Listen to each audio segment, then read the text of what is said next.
साईं आपके दया से ही जीवन सफल, बस साथ देना इसी जीवन में हर पल। नसीब में जो नहीं लिखा वो भी मिल जाता है, मेरे साईं की दया से पत्थर भी पिघल जाता है।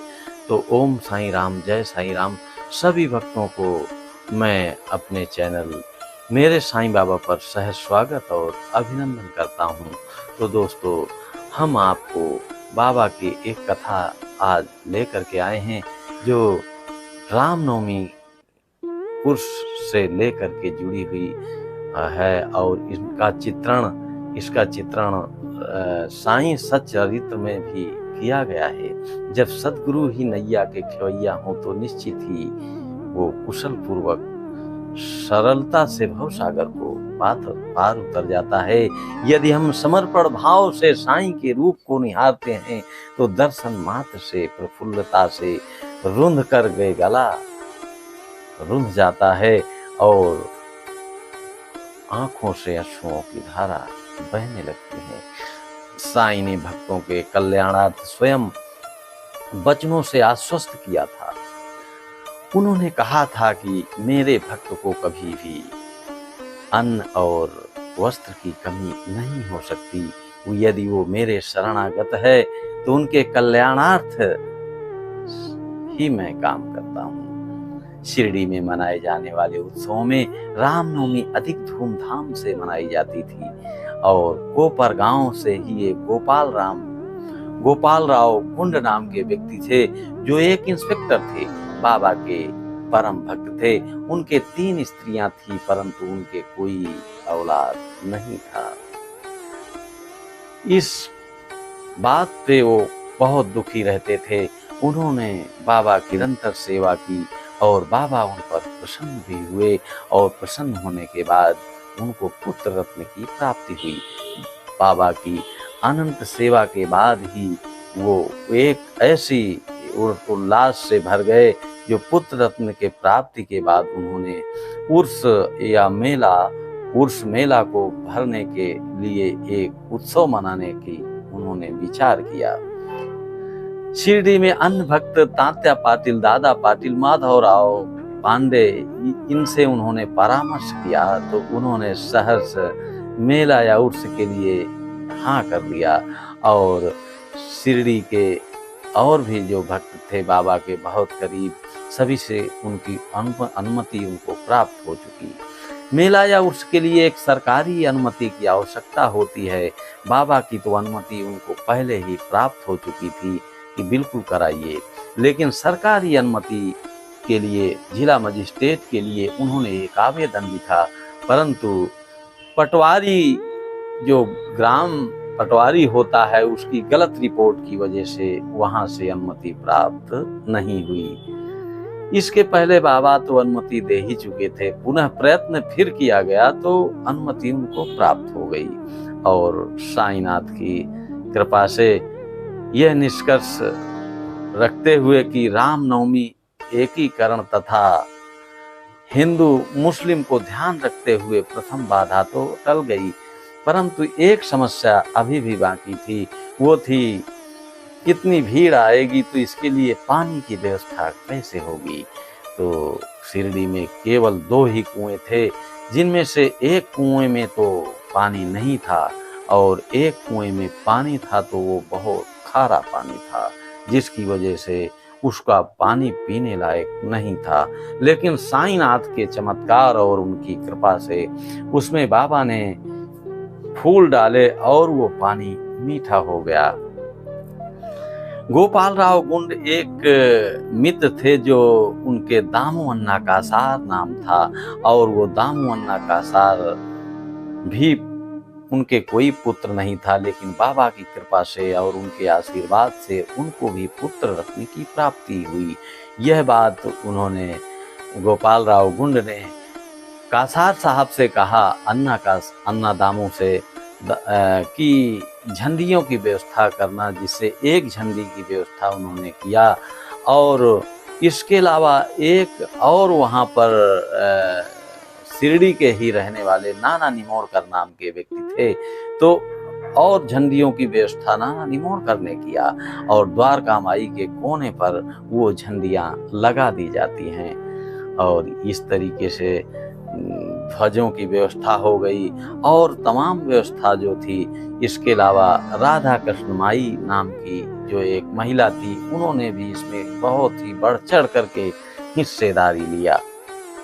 प्रतिवर्ष यूं ही कार्यक्रम मनाया जाता रहा और प्रतिवर्ष उर्स और मेले की व्यवस्था रामनवमी के दिन चलती रही। समय समय ये बढ़ता गया। 1911 में एक परिवर्तन किया गया। एक भक्त जोगेश्वर कृष्ण राव जो अमरावती में दादा खापर्डे, ये दोनों लोग दीक्षित बाड़ा पर रहते हुए एक विचार करते हैं कि ये आखिरकार इसमें अवश्य कोई ना कोई रहस्य है। काका महाजनी भी पूजन सामग्री वहां से ले करके वहीं से गुजर रहे थे, मस्जिद की तरफ जा रहे थे, तो उनको भी रोक लिया। और रामनवमी हिंदुओं का बहुत प्रिय दिन होता है क्योंकि राम जन्म उत्सव के नाम से ये मनाया जाता है। ये सलाह हुई कि आखिरकार ये रामनवमी उत्सव के नाम पर क्यों न मनाया जाए, तो ये काका महाजनी ने इसकी अनुमति दिया। और एक उसमें समस्या आ रही थी, एक हरिदास जो कीर्तन करते हैं, कीर्तन के लिए व्यवस्था नहीं हो पा रही थी, तो उसमें एक भीष्म जी थे जो भीष्म जी नाम के थे, उन्होंने इस समस्या को हल कर दिया। उन्होंने कहा मेरा स्वचरित राम आख्यान है जिसमें राम जन्म का वर्णन मैंने स्वयं किया है, उसको मैं कीर्तन के साथ कहूँगा। काका से कहा तुम हारमोनियम की व्यवस्था करके हारमोनियम बजाना। राधा कृष्ण माई को भी एक काम दिया गया जो वो सौंठ और मिश्री का चूर्ण बना करके तैयार करती थी और वहाँ गले के लिए एक अच्छी चीज मानी जाती है जिससे वहाँ गाने वालों को और सम्मिलित कीर्तन के व्यक्तियों को वो चीज खिलाई जाती है। साईं के पहुँचते ही इन लोगों में बात जो चल रही थी, फिर ये बाबा से अनुमति के लिए साईं के पास पहुँचते हैं द्वारका माई में। तो बाबा ने काका से कहा ये बाड़े में क्या चल रहा था, तो काका जी हतप्रभ हो रहे थे। उनकी घबराहट हुई कि आखिरकार बाबा ये क्या पूछने लगे। हड़बड़ाहट में फिर वो खड़े भीष्म ने बाबा के समक्ष रामनवमी उत्सव का विचार जो उन्होंने किया था उसके बारे में बाबा से कहा कि ये बात थी बाबा, यही हम लोग विचार कर रहे थे कि रामनवमी का उत्सव हम लोग मनाएं राम जन्मोत्सव के रूप में। तो ये स्वीकृति बाबा ने तुरंत दे दिया और उनके आग्रह को बाबा ने स्वीकार कर लिया। हरिदास का कार्य जो साईनाथ ने दिया, क्योंकि हर वर्ष हरिदास यानी कीर्तन कहने वालों की दिक्कत होती थी, जिसमें कि 1914 से लगातार हरिदास का कार्य दास गणु महाराज को सौंप दिया बाबा ने। और वो हर वर्ष रामनवमी के दिन जो है कीर्तन का कार्यक्रम वही कराते थे। और राधा कृष्ण माई उसमें बढ़ चढ़ करके हिस्सा ले रखी थी। और रामनवमी का उत्सव का जो विचार और स्वीकृति की अनुमति के बाद यह 1912 से लोगों की संख्या में निरंतर बढ़ोतरी होती चली गई और आज लाखों की संख्या में शिरडी में रामनवमी के उत्सव में लोग सम्मिलित होते हैं। तो राधा कृष्ण माई के घोर परिश्रम के फलस्वरूप शिरडी के संस्थान का रूप मिला था और संपत्ति भी वहाँ कुछ न कुछ बढ़ती चली गई। लेकिन साईनाथ तो हमारे ऐसे ही थे। बाबा तो कभी भी किसी वैभव या संपत्ति से उनका कोई लेना देना नहीं था।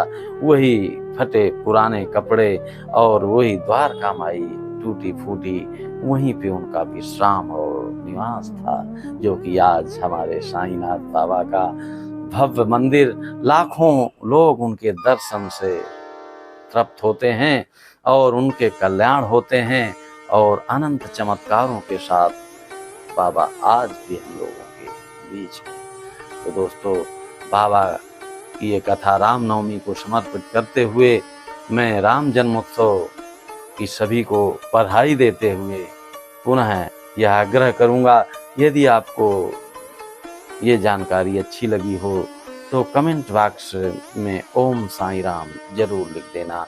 और यदि आपको इस चैनल से बाबा की कोई भी जानकारी आपको पाना है या कोई आपके साथ ऐसा चमत्कार हुआ है तो हम जरूर आपके चमत्कार को अपने चैनल में प्रसारित करेंगे।